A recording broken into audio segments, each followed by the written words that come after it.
नमस्कार और स्वागत है इस खास रिवीजन गाइड में। आज हम बात करेंगे मराठा साम्राज्य की, एक ऐसी ताकत जिसने भारत के इतिहास की दिशा ही बदल दी। तो सोचिए, 18वीं सदी का दौर है। मुगल सल्तनत जो इतनी मजबूत थी अब कमजोर पड़ रही है, बिखर रही है। और सबके मन में बस एक ही सवाल था, अब मुगलों के बाद भारत पर राज कौन करेगा।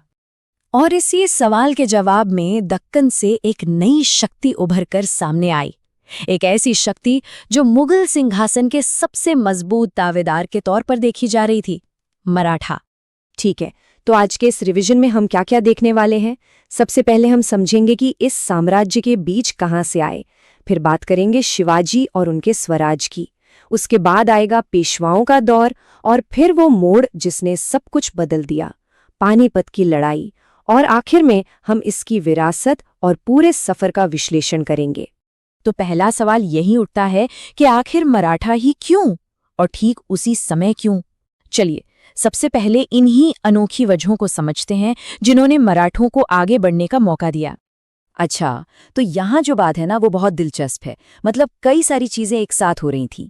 एक तरफ देखिए उनका भूगोल, पहाड़ी ऊबड़ खाबड़ इलाका जो छिपकर लड़ने के लिए यानी गुरिल्ला युद्ध के लिए बिल्कुल सही था। दूसरी तरफ भक्ति आंदोलन ने लोगों में एक मराठा पहचान और एकता की भावना जगाई। और सबसे बड़ी बात, मुगल और दक्कन की सल्तनतें कमजोर हो रही थीं, जिससे एक पॉलिटिकल वैक्यूम, एक खाली जगह बन गई थी जिसे भरने का मौका मराठों को मिला। तो इन सब ने मिलकर उनके उदय के लिए एक परफेक्ट माहौल तैयार कर दिया। अब इस नई शक्ति को जरूरत थी एक ऐसे लीडर की जो इसे एक दिशा दे सके, एक विजनरी, और वो विजन लेकर आए छत्रपति शिवाजी महाराज। तो यहाँ सबसे जरूरी बात ये समझनी है कि शिवाजी के पूरे संघर्ष के पीछे एक बहुत शक्तिशाली विचार था, स्वराज, मतलब अपना राज, सेल्फ रूल, एक ऐसा आजाद मराठा राज्य जो किसी बाहरी ताकत, खासकर मुगलों के अधीन न हो। लेकिन इतनी बड़ी मुगल सेना से लड़ना कोई आसान काम तो था नहीं। तो उनकी सफलता का राज क्या था? वो था गुरिल्ला युद्ध। उन्होंने लड़ने के एक ऐसे तरीके में महारत हासिल कर ली थी जो बिल्कुल अलग था। और ये तकनीक थी क्या? देखिए, बहुत सीधी साधी लेकिन असरदार। पहले तो अपने इलाके को अच्छे से जानो, पहाड़ियां, घाटियां, सब। सही मौके का इंतजार करो जब दुश्मन सबसे कमजोर हो, फिर एकदम तेजी से हमला करो, और इससे पहले कि दुश्मन संभल पाए वहां से गायब हो जाओ। इसी हिट एंड रन या मारो और भागो की रणनीति ने बड़ी बड़ी सेनाओं को परेशान करके रख दिया था। उनके पूरे जीवन को देखें तो ये रणनीतिक लड़ाइयों और एक राज्य को खड़ा करने की कहानी है।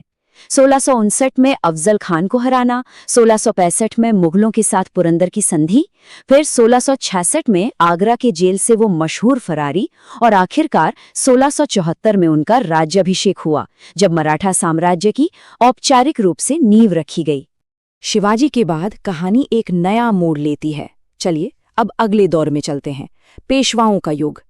यहाँ हम देखेंगे कि कैसे सत्ता का केंद्र राजा से हटकर प्रधानमंत्री के हाथों में आ गया। तो ये बदलाव था कैसा? देखिए, छत्रपति जो पहले सत्ता का केंद्र थे, उनकी भूमिका धीरे धीरे सिर्फ नाम की रह गई, एक सेरेमोनियल हेड की तरह, और असली ताकत आ गई पेशवा यानी प्रधानमंत्री के हाथ में। पेशवा अब डी फैक्टो रूलर बन गए। उन्होंने अपने पद को वंशानुगत बना दिया और सत्ता का केंद्र भी सतारा से पुणे ले आए। और इसी दौर के सबसे ताकतवर पेशवा थे बाजीराव प्रथम। उनकी सोच बहुत आक्रामक थी, जो उनके इस कथन से साफ छलकती है। उनका मानना था कि अगर मुगल साम्राज्य रूपी पेड़ के तने पर ही वार किया जाए तो डालियां तो अपने आप ही टूटकर गिर जाएंगी, मतलब सीधे दिल्ली पर निशाना साधो। और ये सिर्फ बातें नहीं थी, बाजीराव प्रथम की सैन्य प्रतिभा कमाल की थी।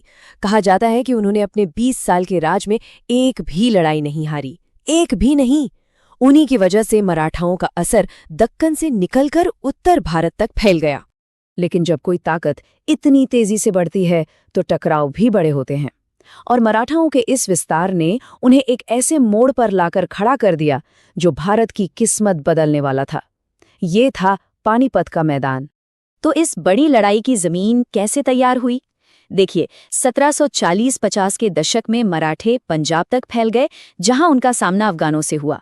1758 में मराठों ने लाहौर पर कब्जा कर लिया। बस इसी का बदला लेने के लिए अफगान राजा अहमद शाह अब्दाली भारत आया और फिर 14 जनवरी 1761 को उस वक्त की दो सबसे बड़ी सेनाएं पानीपत में आमने सामने थीं। और नतीजा मराठों के लिए एक भयानक हार थी। एक ऐसी हार जिसने न सिर्फ उनकी सेना को तबाह कर दिया बल्कि उनकी इज्जत और ताकत को भी चकनाचूर कर दिया। तो सवाल ये उठता है कि अगर मराठे हार गए तो जीता कौन? असल में फायदा किसे हुआ? क्योंकि देखिए, इस लड़ाई ने एक बहुत बड़ा पावर वैक्यूम तो बना दिया, लेकिन इसे ना तो जीतने वाले अफगान भर पाए और न ही हारने वाले मराठे। तो इस खालीपन का फायदा उठाया उन लोगों ने जो लड़ाई के मैदान में थे ही नहीं। कौन थे वो? एक तो थे सिख, जिन्होंने पंजाब पर अपना कंट्रोल बना लिया, और दूसरे ब्रिटिश ईस्ट इंडिया कंपनी। उनके रास्ते का सबसे बड़ा कांटा मराठा अब बहुत कमजोर हो चुका था। यहीं से उनके लिए भारत पर कब्जा करने का रास्ता आसान हो गया। इसीलिए ये लड़ाई इतनी ज्यादा जरूरी है। तो चलिए अब सारी कड़ियों को जोड़ते हैं और उस सवाल पर वापस आते हैं जहां से हमने शुरुआत की थी। आखिर इतनी ताकत होने के बावजूद मराठा पूरे भारत पर राज क्यों नहीं कर पाए?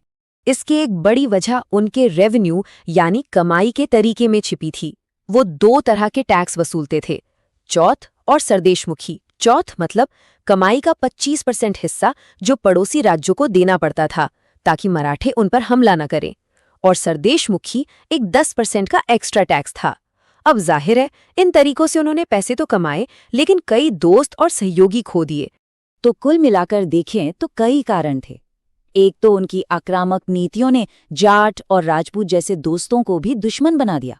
दूसरा, मराठा सरदार सिंधिया, होलकर, गायकवाड़ ये आपस में ही लड़ने लगे थे। तीसरा, स्वराज का लक्ष्य पूरा होने के बाद पूरे भारत पर राज करने का कोई एक मजबूत प्लान उनके पास नहीं था। और सबसे ऊपर पानीपत की हार। उस हार से वो कभी पूरी तरह उभर ही नहीं पाए। मशहूर इतिहासकार यदुनाथ सरकार ने इस बारे में एक बहुत सटीक बात कही है। उन्होंने कहा कि पानीपत की तीसरी लड़ाई ने ये तय नहीं किया कि भारत पर कौन राज करेगा, बल्कि ये तय कर दिया कि कौन राज नहीं करेगा। मतलब इस लड़ाई ने मराठों को रेस से बाहर कर दिया और एक नए खिलाड़ी के लिए रास्ता साफ कर दिया। और यहीं पर हम एक बड़े सवाल के साथ इस चर्चा को खत्म करते हैं। क्या हम ये कह सकते हैं कि पानीपत की उस एक दिन की लड़ाई ने न सिर्फ मराठाओं के सपनों